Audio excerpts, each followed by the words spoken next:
hasilnya. Itu. Kemudian ini before after. Jadi saya masuk di sini 2013, kondisinya SMK Negeri 7 Rejang Lebong bukan kurang dan sudah menambah sekarang. Di sini misalnya ruang kelas kemarin yang di ruang sebelah di situ daerahnya itu belum punya lapangan voli. Sekarang sudah dibangun lapangan voli, alhamdulillah. Kemudian belum sudah punya taman, sudah taman. Kemudian yang belum kami harapkan untuk kedepannya, misalnya pembangunan ruang kelas. Ruang kelas itu sudah berapa kali saya usulkan dengan provinsi, Pak Kabid, SMK itu khususnya Pak Rengar, tapi belum ada disentuh yang masih ruang SD itu masih digunakan itu. Sedangkan kami itu kurang ruang kelas itu kurang lebih 5 lokal itu. Untung di sini ada mulmed dan ruang praktek, jadi dipakai itulah. Kemudian yang di sebelah ini afternya adalah kondisinya sekarang gitu. Kondisinya sekarang seperti ini. Kalau memang kurang ini mau ditambah lagi, ya mohon bantuannya Pak Ibu ke provinsinya, karena Pak Ibu ini orang provinsi. Dulu ajudan gubernur, berarti dekat dengan gubernur dengan ini. Ya, berarti kalau kita mau minta bantuan lebih cepat. Kalau mau pindah juga lebih cepat, Pak Ibu. Nah selanjutnya ini jumlah rombel. Jadi jumlah rombel di tahun 2019 itu adalah 18 rombel. Kemudian tahun 2004 itu menjadi 27 rombel. Inilah kekurangan yang saya katakan tadi itu. Kelas di sini. Kemudian selanjutnya jumlah PTK tahun 2024 PNS-nya 22, P3-nya 6. Insya Allah 6 ini bertambah di 4 ya, 4 itu, 4 lagi itu. Kemudian GTT-nya 19, PTT-nya 8 gitu. Kemudian selanjutnya di tahun jumlah siswa di tahun 2019 sampai 2024 laki-lakinya 2017. Laki-laki tahun 2019 itu jumlahnya 217. Kemudian di 2024 itu sudah bertambah menjadi 377. Perempuannya 283 dan tahun 2024 380. Jumlah siswa di tahun 2019 dari 500 sekarang sudah 757. Jadi alhamdulillah ada peningkatan Bu Kacabin, ada kepercayaan dari masyarakat ke SMK Negeri 7 Rejang Lebong. Kemudian ini video profil SMK Negeri 7 Rejang Lebong.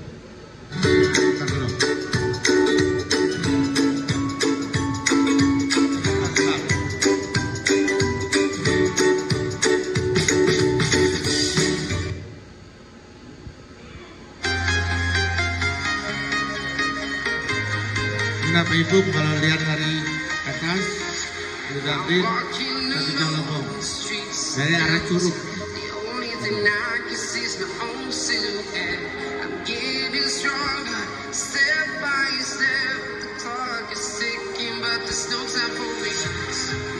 Jadi kalau dari depan itu harus meter.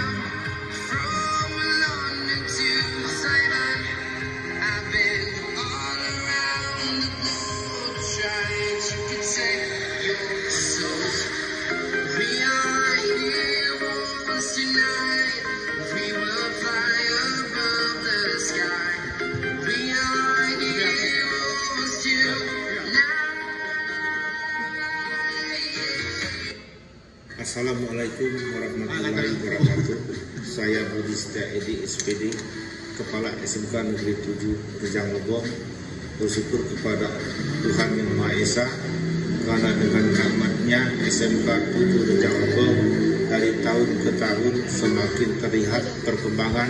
Pada tahun 2005 SMK ini hanya memiliki satu jurusan saja, yaitu teknologi pengolahan hasil pertanian. Namun dengan seiringnya perjalanan waktu, sekolah ini telah memiliki 6 jurusan yang terdiri dari APAP, 3J, akuntansi, keperawatan, TSM, dan TKR. Dengan siswa-siswi berjumlah 697 orang. Melalui visi misi sekolah, menjadikan SMK 7 Rejang Lebong sebagai sekolah unggulan yang menghasilkan lulusan yang beriman, bertakwa, terampil, cerdas, berbudaya, dan mandiri. Dengan kerja keras, kerja cerdas, dan kerja ikhlas, kami siap mewujudkan karena SMK bisa SMK hebat.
Sini kami ditempa.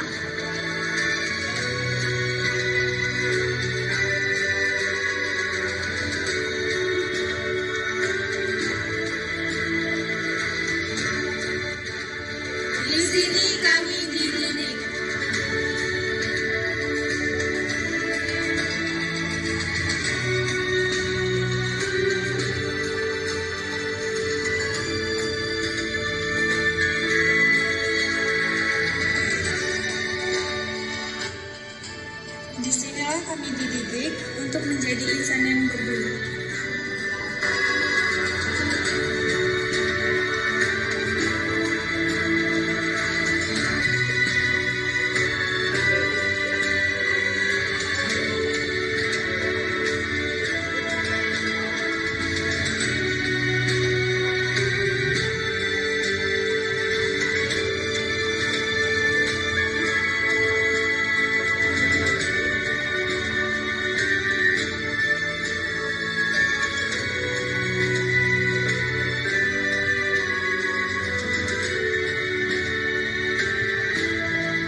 sesuai dengan kriteria.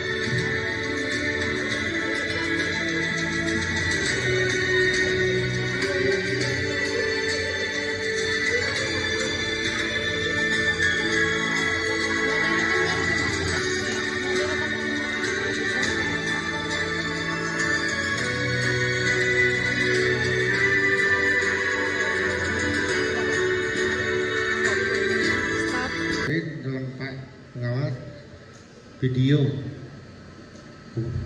before after selama kurang lebih 5 tahun saya di sini. Nah ini visi misi. Jadi visi misi saya di SMK Negeri 7 Jonggol sebagai kepala sekolah menjadikan SMK Negeri 7 di Jonggol sekolah unggulan yang menghasilkan lulusan yang beriman, bertakwa, terampil, cerdas, budaya, serta mandiri. Tadi sudah di video tadi sudah ditampilkan tadi sebenarnya itu. Ini selanjutnya visinya sudah juga tadi ditampilkan itu. Nah tujuan SMK Negeri 7 Lebong juga tadi sudah disampaikan di video tadi. Ini ada misi kepala sekolah. Jadi visi kepala sekolah di sini saya SMK Negeri 7 Lebong memimpin ya, memimpin pemulihan dan menjadi agen perubahan untuk bergerak bersama wujudkan Merdeka Belajar. Gitu. Kemudian selanjutnya manajemen sekolah, pimpinan kepala sekolah di sini dalam manajemen rencana kerja sekolah sampai evaluasi dalam pelaksanaan dan pengawasan dan pengembangan. Dia adalah standar nasional pendidikan di tahun 2024. Dan mengelola sistem informasi ini manajemen sekolah ini terintegrasi dengan Dapodik. Kemudian selanjutnya di sini pertama standar kompetensi kelulusan. Di sini melaksanakan uji potensi keahlian sudah bekerja sama aliansi. Pertama akuntansi. Akuntansi itu telah bekerja sama untuk uji kompetensinya dengan LSP. P1 SMK Negeri 1 Bengkulu. Nah di sini masuk tahun kedua kami sudah menggunakan LSP. Kemudian TKJ juga ke SMK 1 Bengkulu juga. Kemudian asisten keperawatan ke LSP Anaskes. Itu. Kemudian TBSM sudah ke Honda, TKRO sudah ke Diansu, APAP sudah ke PLK. Ini yang standar kompetensi kelulusan. Selanjutnya standar isi. Standar isi yang sudah bekerja sama tadi adalah asisten keperawatan, kemudian Honda, yang TBSM, TKRO, kemudian ke Bank BRI yang akuntansinya, kemudian juga ke UNIP sudah ada juga, kemudian ke intrakurikuler, BCA KES di situ. Jadi kami sudah bisa mengirim anak kami bekerja dan magang di BCA KES. Selanjutnya 3 standar proses, di mana standar proses ini melaksanakan pembelajaran yang berorientasi pada peserta didik. Kemudian menyusun kesepakatan kelas dengan peserta didik biasanya dilakukan di awal proses pembelajaran. Selanjutnya mendorong peserta didik untuk mengembangkan dirinya melalui ekstrakurikuler. Yang keempat, standar pendidik dan standar kependidikan. Tadi sudah dijelaskan juga, kami itu 30 guru sudah mengikuti PMM di situ. Dibuktikan kemarin sudah dilaksanakan tahap pertama sampai tanggal 31 Januari gitu. Jadi ya alhamdulillah yang sudah PNS dan P3K-nya walaupun yang honorer sudah saya setujukan. Nah tujuannya nanti untuk pembuatan SKP, Mas Man. Banyak Pak Guru mengikuti diklat upskilling. Seperti Ibu Yanti itu pernah berangkat ada 2 minggu ya, 2 minggu. Jadi banyak yang guru yang lain. Kemudian 11 guru sertifikasi, 2 orang masih proses sekarang itu. Kemudian selanjutnya 2 guru lulus guru penggerak tahun 2023, 4 guru masih proses. Sebenarnya yang 1 di situ sudah berhasil, sebetulnya Pak Tarman.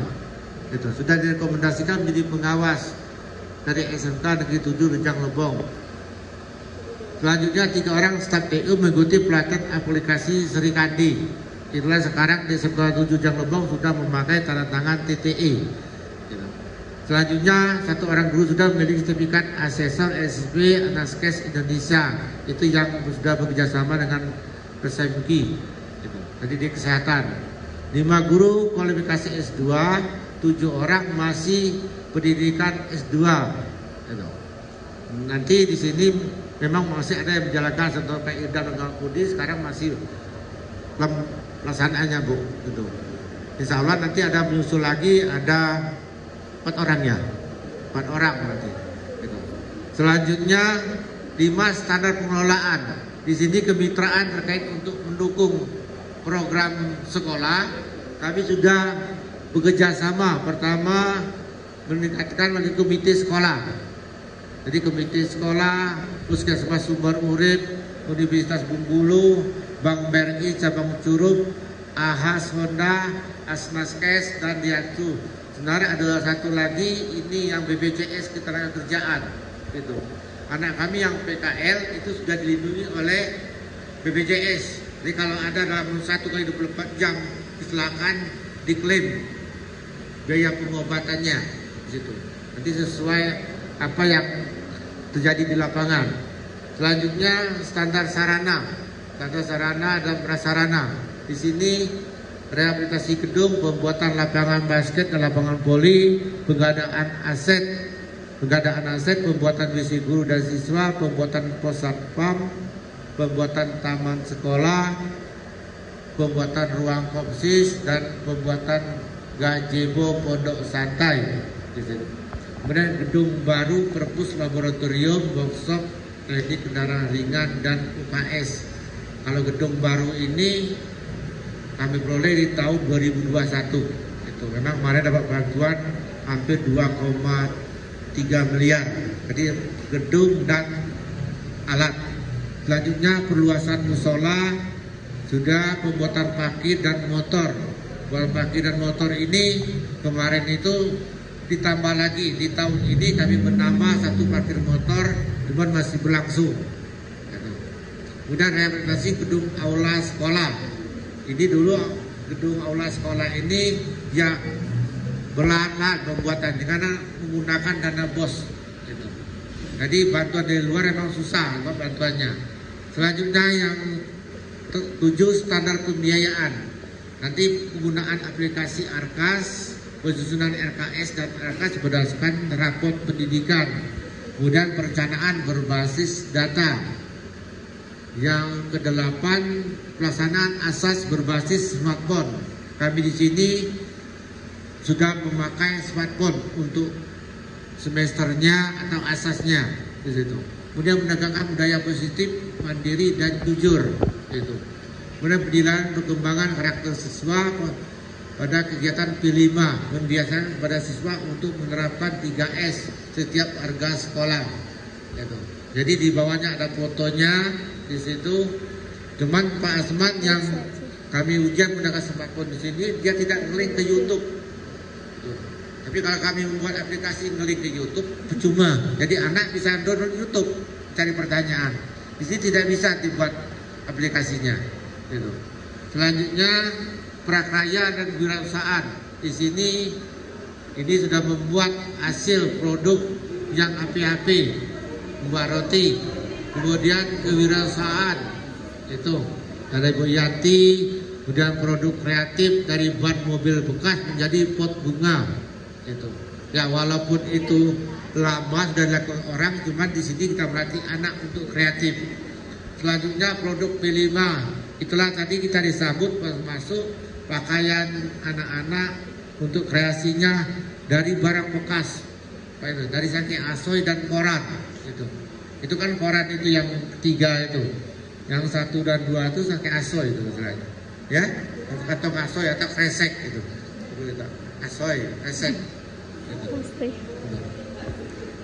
Selanjutnya inovasi siswa pembuatan rangkaian klakson sederhana, ini di TBSM di situ. Kemudian supervisi sudah dilakukan juga oleh saya setiap guru dan wakil. Nah untuk yang kedepannya memang selama ini saya lakukan Blok Kecamdin wakil saja yang saya supervisi, kemudian wakil supervisi guru-gurunya. Tapi untuk kedepannya memang di PMM itu harus sekolah-sekolah masuknya satu-satu untuk penilaian SKP-nya. Kemudian selanjutnya pengembangan sekolah ini mengajukan sekolah PK ini untuk kedepannya. Untuk kedepannya kami sedang memproses sekolah PK di pusat keunggulan yang kami ambil jurusan KPHP. Kemudian peningkatan kompetensi guru dengan melaksanakan IAT minimal 1 tahun sekali. Ini perencanaan di tahun sekarang 2024. Dan akan melaksanakan uji kompetensi keahlian dengan LSP untuk semua jurusan. Jadi setiap ketua jurusan silakan nanti untuk bekerja sama. Karena sekarang itu tinggal Honda yang belum, ya, yang LSP-nya dengan TKR juga, kemudian APAP. Gitu. Kadang-kadang itu kita kesulitan memang dudinya, teman. Boleh saja melengkapi sarana dan prasarana sekolah. Itu. Saya berusaha minta bantuan ke provinsi untuk melengkapi sarana dan prasarana. Gitu. Nah, ini contohnya TV yang kita gunakan ini di tahun ini dapatnya. Gitu. Kemudian pembuatan kelompok belajar, kelompok belajar PMM sebagai wadah sharing bagi guru dalam hal pembelajaran. Karena ini dituntut, sekarang dituntut di kurikulum Merdeka. Itulah kami nanti suatu saat mengundang Pak Tarman untuk menjadi narasumber. Karena dia akan sudah menjadi yang terhebat di sekolah kami ini, menjadi pengawas. Ya. Dan berintis apa? Ya, dan berintis Kobel juga sekarang. Kemudian prestasi di tahun kurang lebih selama ini, pertama juara 1 tingkat regional itu Honda. Kemudian juara 2 tingkat regional dari daerah.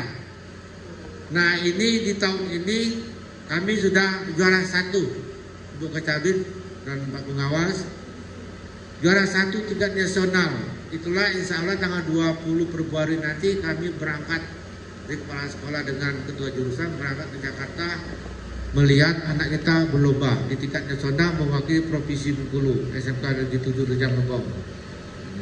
Kemudian juara 3 regional itu gurunya prestasinya. Itu yang sebelumnya, ini selama kurang lebih 5 tahun.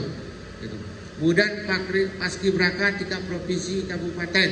Di tahun ini juga kami ada 1 orang anak menjadi paskibraka tingkat provinsi dan 1 tingkat kabupaten. Memang baru sekali lah mendapat peringkat provinsi jadi paskibraka. Memang seleksinya sekarang itu bersih untuk paskibraka ini, tidak ada lagi titipan karena kita tidak bisa nitip kok. Titip, kalau titip bertambah. Kemudian selanjutnya juga yang O2SN itu mewakili Provinsi Bengkulu berangkat ke Jakarta taekwondo ya taekwondo itu. Silat itu. Anak kami 1 orang. Kemudian juara 2 MTQ kemarin di SMA 2 Rejang Lebong. Itu.